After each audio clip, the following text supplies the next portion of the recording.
কি তোমার চেহারা এসব কি হয়েছে? তোমার মুখ একদম ফুলে গিয়েছে, সমস্ত চেহারা লাল হয়ে আছে, এমন হয়েছে কেন? তা তো বুঝতে পারছি না। সকালে ঘুম থেকে উঠবার পর অনুভব করলাম আমার সমস্ত মুখ ব্যথা হয়ে আছে। এখন কি করব? হঠাৎ করে এমন হলো কেন? শরীরে জ্বর অথবা অন্য কোনো সমস্যা হয়েছে নাকি? আহ, তেমনই মনে হচ্ছে গো। শরীর একটু গরম, ভীষণ ম্যাচম্যাচে মনে হচ্ছে জ্বরই হয়েছে। জ্বরের সাথে এই রকম অবস্থা, এ তো মনে হচ্ছে ভিন্ন কোনো রোগের উপসর্গ। এখন কি করব গিন্নি? কি আর করবে, বিশ্রাম করো। আমি আর মা দেখছি কবিরাজ ঠিক করা যায় কিনা। এই রোগের কি ওষুধ হতে পারে সেটাও তো বুঝতে পারছি না আমরা। দেবেন্দর যে কি রোগ হয়েছে সেটা তো ধরতেই পারছি না। ধরতে পারলে ওষুধের ঠিক ব্যবস্থা করা যেত। আমার বড্ড যন্ত্রণা হচ্ছে গো। আমি তো ভালোভাবে কথাও বলতে পারছি না।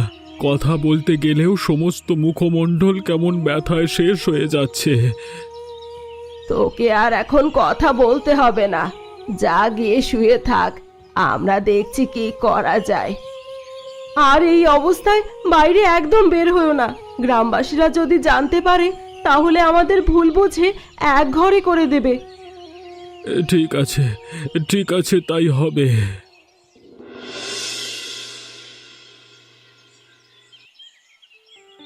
কিরে ভোলা, তুই এদিক ওদিক ঘুরে বেড়াচ্ছিস কেন? তোর কোনো কাজকর্ম নেই নাকি? তোমাদের উপকার করবার জন্যই তো এদিক ওদিক ঘুরে বেড়াই, তবুও তো নাম হয় না। আমাদের উপকার করবার জন্য? আচ্ছা বল দেখি তোর কি উপকার। আমাদের গ্রামে মহামারী এসেছে, সেই খবর কি তোমার তোমার জানা আছে? মহামারী? তাও আবার আমাদের গ্রামে? কেন, কি হয়েছে? আমরা তো কিছুই জানি না এই বিষয়ে। জানবে কিভাবে? তোমরা তো আর আমাদের মতো সারা গ্রাম ঘুরে বেড়াও না। আমি জানি, আমার কাছে সমস্ত খবরই আছে। ও বাড়ি দেবেন্দ্র দাদার মহামারী হয়েছে, দেবেন্দ্র দাদার আশেপাশেও যেও না। কি বলছিস কি রে? কি বলছিস তুই আবোল তাবোল? হ্যাঁ, তোর মাথা ঠিক আছে? গতকালকেও তো দাদার সাথে দেখা হয়েছিল। গতকালকে তো তিনি ভালোই ছিলেন, সকালে উঠেই মহামারীর আগমন ঘটলো।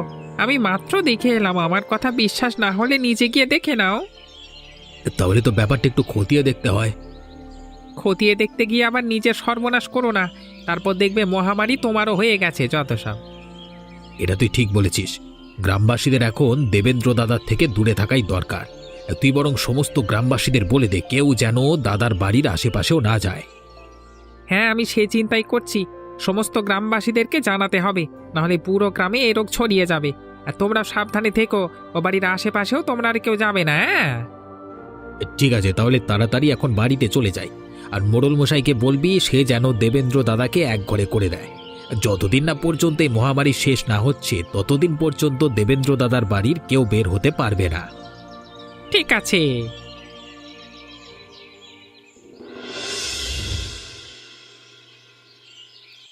আজ 2টা দিন হয়ে গেছে, বাইরে বের হতে পারছি না। না পারছি বাজার করতে, না পারছি চুলায় রান্না করতে। এভাবে চলতে থাকলে তো আর হবে না।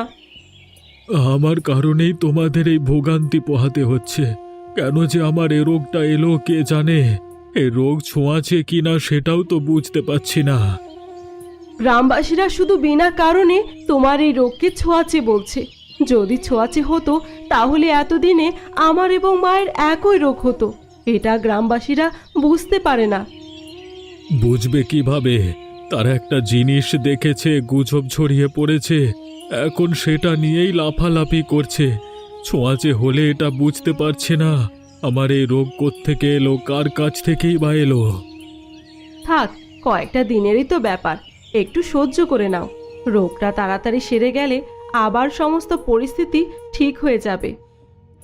আমি তো চাই আমার পাশাপাশি এই গ্রামের সবার এই রোগ হোক, তাহলে সবাই আমাদের কষ্টটা বুঝতে পারবে। আলাদা হওয়ার যে কি কষ্ট সেটাও এবার টের পাবে ওরা। এইভাবে বলতে হয় না, অন্যের ক্ষতি চাইলে নিজেরই ক্ষতি হয়। তাই তুমি বরং অন্যের ক্ষতি না চেয়ে এই প্রার্থনাটাই করো যে তুমি তাড়াতাড়ি সুস্থ হয়ে যাও। ঠিক আছে, কি আর করবার, দেখি কবে এ রোগ সারে। তুমি বরং 2-1টা দিন নিজের মতো চালিয়ে নাও। দেখো কোথাও শাক পাতা পাওয়া যায় কিনা। সেটাই করছি। বুঝলে গিন্নি, বিক্রম দাদার এই রোগ হওয়াতে কয়েকটা দিন হলো বাইরে বের হতে পারছে না। একদম নাস্তা নাবুদ অবস্থা হয়ে গেছে। আমি বেশ খুশি হয়েছি, একদম উচিত শিক্ষা পেয়েছে। শুধু কি বিক্রম দাদা, ওই ঘরের কেউই তো বাইরে বের হতে পারে না। ভালোই হলো, এখন আর পুকুরে গেলে ওই আনুষ্কার মুখটা দেখতে হয় না আমাকে। ওপরওয়ালা যা করে ভালোর জন্যই করে। ওদের এত উঁচু মাথা একদম নিচু করে দিয়েছে। এখন তো কারো সামনে নিজেদের মুখ দেখাতেও পারছে না, সবাই দূর দূর করছে। আমিও তো ওটাই চাই, যেন আরো কয়েকদিন অসুস্থ থাকে। বেশি দিন অসুস্থ থাকলে আমাদেরই লাভ। ওরা আর কখনোই মাথা উঁচু করে চলতে পারবে না। আর মাথা উঁচু করে চলবে ততদিন বেঁচে থাকলে তো এই মহামারীর ওষুধও পাবে না। কবিরাজও ওদের বাড়ির আশেপাশেও আসবে না। ভয়ে চিকিৎসা হবে কিনা শুনি। চিকিৎসার অভাবে পুরো পরিবার ধ্বংস হয়ে যাক, আমরা একদম বেঁচে যাব। তুমি আবার চালাকি করে ওদের বাড়ির আশেপাশে যেও না ওদের অবস্থা দেখতে, তাহলে কিন্তু তোমারও একই অবস্থা হবে বলে দিলাম। তারপর কিন্তু তোমাকেও আমি এক ঘরে করে দেব। আমার এত কৌতূহল নেই যে লাফিয়ে লাফিয়ে ওদের রোগ দেখতে যাব। এত রোগ দেখা আমার ইচ্ছে নেই। তা তো দেখাই যাবে। তোমরা মহিলা মানুষ খুব খারাপ, কোনো কৌতূহল দমন করে রাখতে পারো না। সব সময় তোমাদের ভেতরে সবকিছুর জন্য কৌতূহল থাকেই। চুপ করো তুমি, বড্ড বকবক শুরু করে দিয়েছো। এত বকবক করলে তোমাকে ওই দেবেন্দ্রর বাড়িতে বেঁধে রেখে আসবো, তারপর মজা টের পাবে। আরে না না, তোমরা মহিলারা খুব ভালো, বুঝলে? এবার খুশি তো? যন্ত্রণায় আমার জীবনটা শেষ হয়ে গেল। তাই হ্যাঁ হয়েছে, এখন এখানে বসে কথা না বাড়িয়ে যাও, বাজারে যাও, কিছু বাজার করে নিয়ে আসো। রাতে রান্না বসাতে হবে।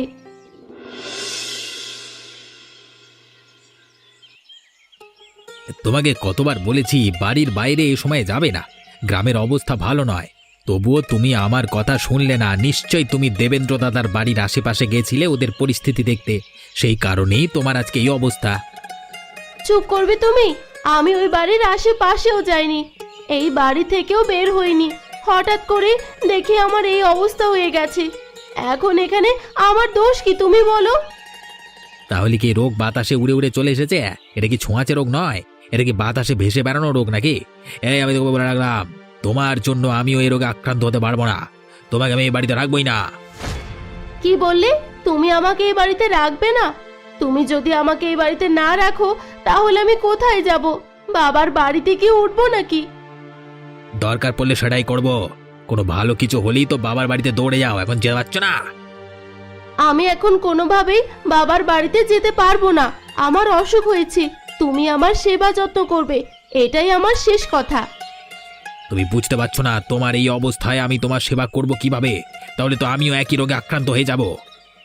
তুমি কবিরাজকে খবর দাও, কবিরাজ তাড়াতাড়ি এসে আমার চিকিৎসা করবে। আর খবরদার, গ্রামবাসীকে জানতে দেওয়া যাবে না, গ্রামবাসীরা তাহলে আমাদের একঘরে করে দেবে। ঠিক আছে, আমি তাই করছি। তুমি আবার এদিক ওদিক যেও না, ঘরেই শুয়ে বিশ্রাম করো।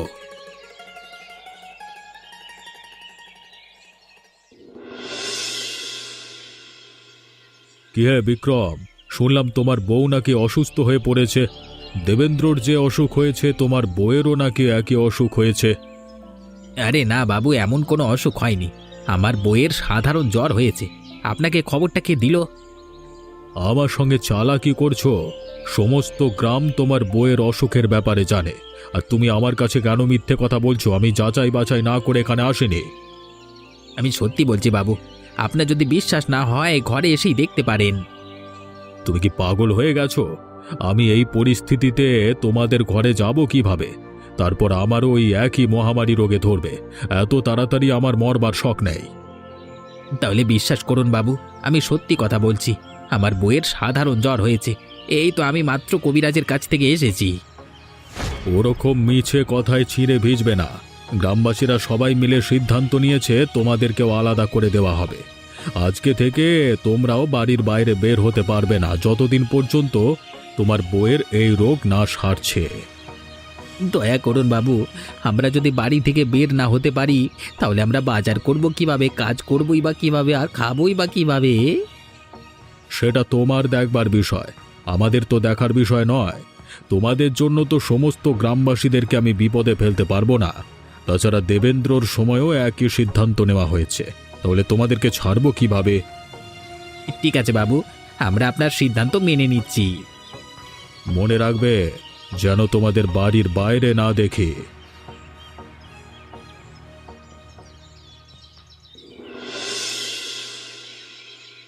না না, আমি আর সহ্য করতে পারছি না।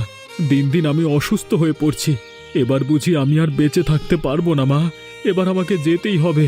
ওপরওয়ালা আমাকে ডাক দিয়েছে। চুপ করবি তুই? সব সময় অলক্ষণে কথা কেন বলিস? এইটুকু অসুস্থ হলে কেউ মারা যায় না। আর আমরা তো চেষ্টা করছি যে কোনো উপায়ে তোকে আমরা ভালো করে ছাড়বই। আমার রোগ হয়েছে কম দিন নয়। এদিকে শোনা যাচ্ছে সমস্ত গ্রামে এ রোগ ছড়িয়ে পড়েছে, এর কোনো চিকিৎসাও পাওয়া যাচ্ছে না। তাহলে কিভাবে আমি ভালো হব মা? শোন, রোগ যখন উপরালা দিয়েছেন তখন এর প্রতিকারও দিয়েই দিয়েছেন। উপরালা সবার জন্য একটা রাস্তা ঠিক রেখে দেন। আমাদের শুধু সেই রাস্তাটা খুঁজে বের করতে হবে। রাস্তা বের করতে করতে আমার জীবনের রাস্তাই শেষ হয়ে যাবে। তোমরা আমাকে ক্ষমা করো। আবার এই রোগের কারণে তোমাদেরকেও ভোগান্তি পোহাতে হচ্ছে গো। তুমি চুপ করো তো। আমাদের নিয়ে তোমার তো চিন্তা করতে হবে না। তুমি নিজের কথা ভাবো, নিজেকে সুস্থ রাখার চেষ্টা করো। বাকি সংসারে যত ঝামেলা আছে তা তো আমি মিটিয়ে নিচ্ছি। তোমাদের ওপরেই তো ভরসা করে আমি বেঁচে আছি। তোমরা দুজনে না থাকলে এতদিন হয়তো আমি শেষ হয়ে যেতাম। ভেঙে পড়িস না, আমরা দুজনেই তো তোর পাশে আছি। আমরা নিশ্চয়ই একটা পথ খুঁজে বের করবই। যা করবার তাড়াতাড়ি করো। এই অসহ্য যন্ত্রণা আর সহ্য হচ্ছে না। এ মহামারী যাকে একবার ধরেছে তাকে নিঃস্ব করেই ছাড়বে।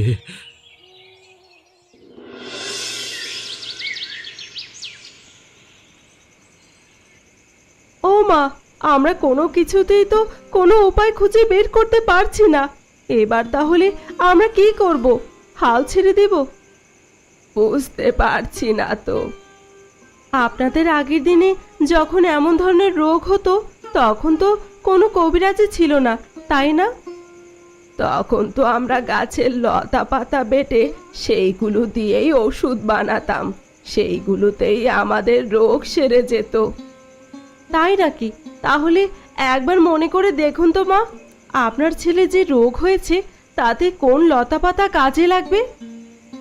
এমন কোনো লতা পাতার কথা তো আমার মনে পড়ছে না।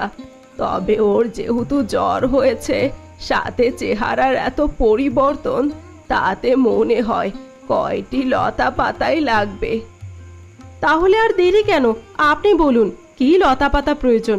সেই লতা পাতা এনে আমরা ওষুধ বানানোর চেষ্টা করব।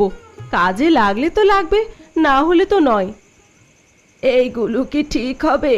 এখন তো চিকিৎসার যুগ, এখনো এইগুলো কাজে দেবে? আপনিও না মা, সেই প্রাচীন কাল থেকে এইরকম লতা পাতা দিয়ে ওষুধ বানানো হচ্ছে। এখন যখন ওষুধপত্র লোকজন খায়, সব কিছুই তো লতা পাতা কিংবা প্রাকৃতিক অংশ। তাহলে কি একবার চেষ্টা করব? কাজে হলে তো হবে। অবশ্যই মা, আপনি শুধু বলুন সেই লতা পাতা কোথায় পাওয়া যায় এবং সেই লতা পাতা কিভাবে ব্যবহার করলে ফলাফল পাওয়া যায়। ঠিক আছে, সিদ্ধান্ত যখন নেওয়া হয়েছে তখন তুমি আর আমি আগামীকাল জঙ্গলে যাব সেই লতা পাতা খুঁজতে। আশা করি জঙ্গলে এখনো সেই লতা পাতা খুঁজে পাওয়া যাবে। ঠিক আছে মা, এবার একটু নিশ্চিন্ত হলাম। এবার আশার আলো খুঁজে পেলাম। আপনার ছেলেকে ভালো করা যাবে। এতদিন আমি কোনো আশাই খুঁজে পাইনি। তোমার বুদ্ধিতেই তো সম্ভব হয়েছে, না হলে আমার মাথায় এত কিছু থাকার পরেও আমি কেন বুদ্ধিটা বের করতে পারলাম না বলো তো? তাহলে এখন ঘুমিয়ে পড়ো, কালকেই আমরা যাব।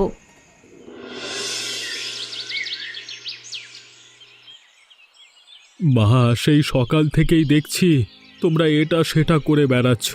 এগুলোতে কাজ হবে বলে তো আমার মনে হয় না। চুপ করো তো। আগেরকার দিনের মানুষগুলো বেঁচে থাকতো কিভাবে?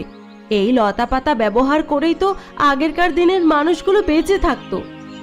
তাই বলে তোমরা আমার উপর এসব কিছু প্রয়োগ করবে? এসবে কিন্তু আমার একদম মন টানছে না। তোর যদি মন না টানে তাহলে তোকে আমরা একা রেখে এই বাড়ি ছেড়ে চলে যাই, তাহলে তোর ভালো লাগবে তো?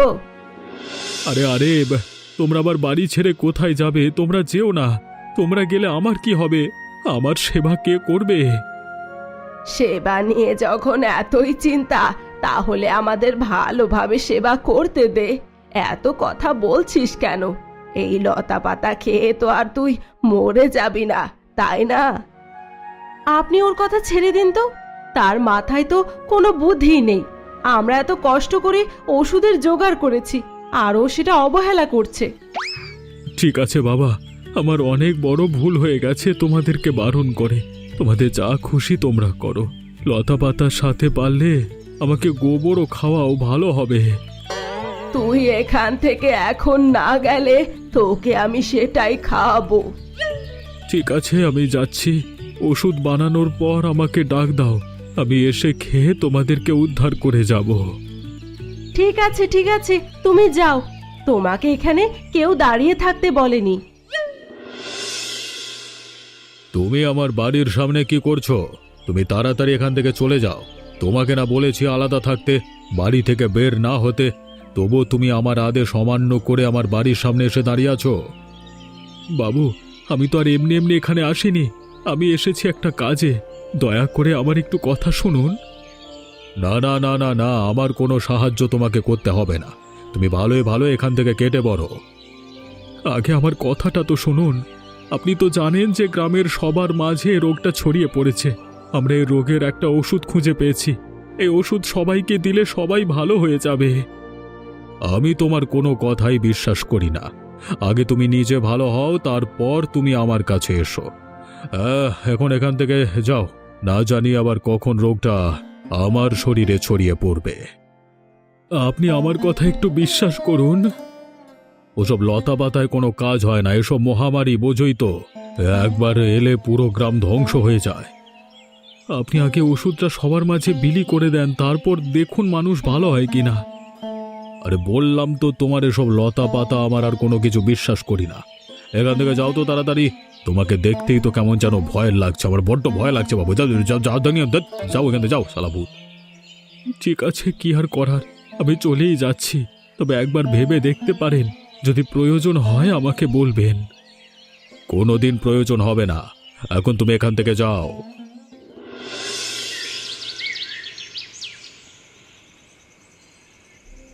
ওরে ভোলা, আমি যে আর পারছি না রে। ভোলা, আমাকে একটু সাহায্য কর রে।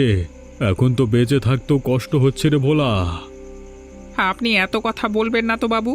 অসুস্থ লোকের এত কথা বলতে হয় না। আপনি চুপচাপ শুয়ে বিশ্রাম করুন। আমি তো আছি আপনার সেবা করবার জন্য। হ্যাঁ, যদিও এখন আমার ভয় লাগছে, কখন জানি আপনার শরীর থেকে আমার শরীরে এই রোগ চলে আসে। চুপ কর বেয়াদব। আমি কি তোকে এমনি এমনি রেখেছি নাকি? এত টাকা দিয়েছি আর তুই আমার অসুস্থতার সময় আমাকে সেবা করবি না? আপনার সেবা করবার জন্য টাকা নিয়েছি, এত বকবক শোনবার জন্য আমি টাকা নিইনি। তাই চুপচাপ শুয়ে থাকুন আপনি। তুই বুঝবি কি রে এর যন্ত্রণা?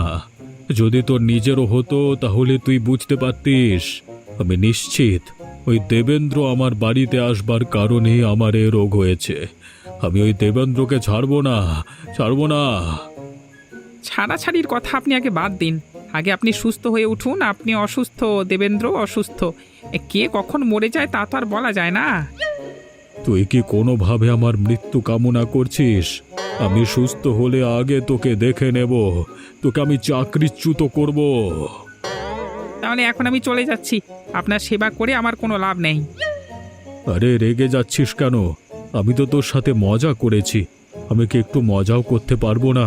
তুই ছাড়া আমার কেই বা আছে বল তো? ঠিক আছে, মেনে নিলাম। আমি কবিরাজের সন্ধান করছি, আপনি শুয়ে থাকুন। কবিরাজ এলে আপনার চিকিৎসা শুরু হবে।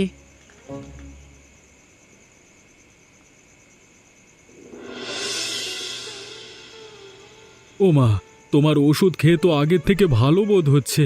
মনে হচ্ছে সুস্থ হয়ে গেছি, শরীরের যন্ত্রণা অনেকটাই কমে গেছে।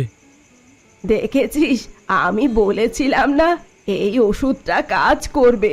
তুই তো আমার কোনো কথাই শুনলি না, খেতেও চাইছিলে না ওষুধটা। আমি তো তখন বুঝতে পারিনি। দেখেছেন মা, ও অনেকটা সুস্থ হয়ে গেছে। তার মানে ওষুধ ভালো কাজ করেছে। আশা করি গ্রামবাসীরাও এই ওষুধে ভালো হবে। তাতে কি লাভ হবে? গ্রামের কেউ আমাদের ওষুধে বিশ্বাস করছে না। আমি তো গিয়েছিলাম ভাস্কর বাবুর কাছে, ভাস্কর বাবু আমাকে ফিরিয়ে দিয়েছে। এখন তো তুমি সুস্থ হয়ে গেছো, তোমাকে দেখলে নিশ্চয়ই ওরা ওষুধে ভরসা করবে। আর যদি ভরসা না করে তাহলে আমরা অন্য উপায়ে গ্রামের সবাইকে ওষুধ বিতরণ করব। এইসব কথা এখন থাক, পরেরটা পরে দেখা যাবে। এখন আগে আমার ছেলেটা যে ভালো হয়েছে সেটা নিয়ে চিন্তা করো। উপরওয়ালার কৃপায় আমাদের সংসার আবার ভালো হয়ে যাবে। আপনার ছেলে এখন থেকে সম্পূর্ণ সুস্থ হয়ে গেলে আর আমাদের সংসারে কোনো রকম কষ্ট দুঃখ থাকবে না। সেটাই যেন হয়। এখনো আমি প্রার্থনা করে যাচ্ছি আমার ছেলে সুস্থতার জন্য। একি দেবেন্দ্র দাদা, তুমি আবার এখানে এসেছো? তুমি একবার যখন এসেছিলে সেই কারণে ভাস্কর বাবু তোমার মতো অবস্থা হয়েছে, আবার তুমি এসেছো কেন? আরে বাবা, যখন আমি এসেছিলাম তখন তো আমি অসুস্থ ছিলাম, কিন্তু এখন তো সুস্থ। সেই সুস্থ হওয়ার খুশিতে পুরো গ্রামে আমি ইলিশ মাছ বিলি করছি। তাই তো, তুমি তো দেখছি অনেকটাই সুস্থ হয়ে গেছো। তা কিভাবে সুস্থ হলে বলো তো? সে কথা পরে বলা যাবে, আগে তুমি এই ইলিশ মাছটা রাখো। ভাস্কর বাবুকে ইলিশ মাছটা ভালো করে রান্না করে দিও, কেমন? তাহলে কি ভাস্কর বাবু সুস্থ হয়ে যাবে? মানে এই ইলিশ মাছের মধ্যে কি ওষুধ আছে? এমন কিছু নয়, এসব মহামারীর সময় ভালো মন্দ খাওয়া প্রয়োজন। আমি তো এই কয়েকটা দিন শুধু ইলিশ মাছ খেয়েছি, তাই তাড়াতাড়ি সুস্থ হতে পেরেছি। তুমি কি শুধুমাত্র ভাস্কর বাবুকে দিচ্ছ নাকি সারা গ্রামে ইলিশ মাছ বিলি করছো? শুধু ভাস্কর বাবুকে দেব কেন, আমি গ্রামের সবাইকেই দিয়েছি। অনেকগুলো ইলিশ মাছ ধরেছি। তাছাড়া সুস্থ হওয়ার পর শরীরে কেমন যেন একটা জোর কাজ করছে। তাহলে তো ভালোই, আমিও ভাস্কর বাবুর সাথে সাথে ইলিশ মাছ খেতে পারবো। কতদিন হয়েছে ইলিশ মাছ খাই না। তাছাড়া এই বর্ষায় বাজারে ইলিশ মাছের যে জোড়া দাম, বাবরে। হ্যাঁ হ্যাঁ, সবাই খেয়ে নিও। মাছটা বেশ বড় সড়ই আছে। আর যদি কেউ বাদ যায় তাহলে আমার বাড়িতে পাঠিয়ে দিও, আমি তাকে ইলিশ মাছ দিয়ে দেব। ঠিক আছে, তোমাকে অনেক অনেক ধন্যবাদ।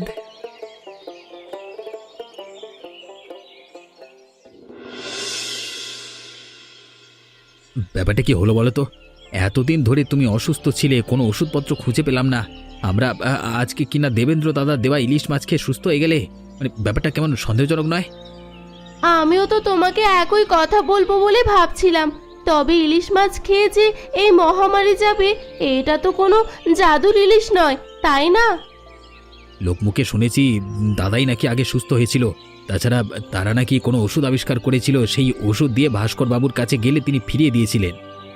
তাহলে কি ইলিশ মাছের সাথে সেই ওষুধের কোনো সংযোগ রয়েছে যা আমরা জানি না, যা আমাদের গ্রামের সবাইকে খাওয়ানো হচ্ছে? আমারও কিন্তু সেটাই মনে হচ্ছে। গিন্নি, শুধু তুমি নয়, এই গ্রামের সবাই সুস্থ হতে শুরু করে দিয়েছে এই ইলিশ মাছ খাওয়ার পর। এ বিষয়ে যদি আমি দেবেন্দ্র দাদাকে কিছু জিজ্ঞেস করি তাহলে মনে হয় দেবেন্দ্র দাদা কিছুই বলবে না।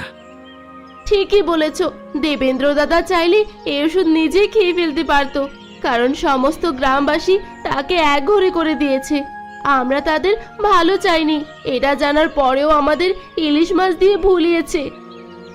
দেবেন্দ্র দাদা ওষুধের মাধ্যমে এই বর্ষার ইলিশগুলোকে জাদুর ইলিশ বানিয়ে দিল আর উপহার হিসেবে সমস্ত গ্রামবাসীদের মাঝে বিলিয়ে দিল।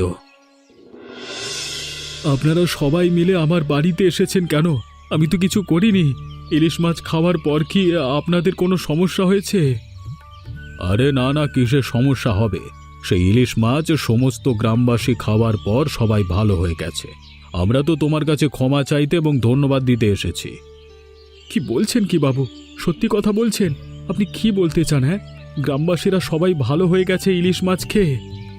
হ্যাঁ হ্যাঁ, আমরা কি তোমাকে মিথ্যে কথা বলছি? সবার অবস্থা দেখে তুমি বুঝতে পারছো না? আমি আপনাকে কতবার বলেছি বাবু, এই ওষুধ গ্রামের সবার কাছে বিলিয়ে দিতে, কিন্তু আপনি তো আমার কোনো কথাই শুনলেন না। কিন্তু ইলিশ মাছের সাথে এই ওষুধের সম্পর্ক কি? সমস্ত ইলিশ মাছের মধ্যে আমি এই ওষুধ মিশিয়ে দিয়েছি। যার কারণে এই ইলিশ মাছগুলো খেয়ে সমস্ত গ্রামবাসীরা ভালো হয়ে গেছে। তোমাকে যে কি বলে ধন্যবাদ জানাবো। এত অপমান করে তাড়িয়ে দেওয়ার পরেও তুমি আমাদের সবাইকে সাহায্য করলে। এই ঋণ আমরা কিভাবে শোধ করব? তুমি আমাদের সবাইকে ক্ষমা করে দাও। না বাবু, এমন করে বলবেন না। আপনারা সবাই আমার লোক। আমি একা সুস্থ হয়ে যাব আর পুরো গ্রাম শেষ হয়ে যাবে, এটা আমি দেখতে পারি না। আমি তোমাকে কথা দিচ্ছি দেবেন্দ্র, আর কখনো তোমাদের সাথে কোনো অন্যায় করব না। আমাদের জীবন বাঁচানোর জন্য তোমার প্রতি চিরকৃতজ্ঞ। আমরা যদি আবার কখনো মহামারী দেখে যাই, তাহলে তুমি তোমার জাদুর ইলিশ দিয়ে আমাদেরকে বাঁচাবে। এমনই মজার মজার গল্প দেখতে আমাদের চ্যানেলটিকে সাবস্ক্রাইব করতে ভুলবেন না।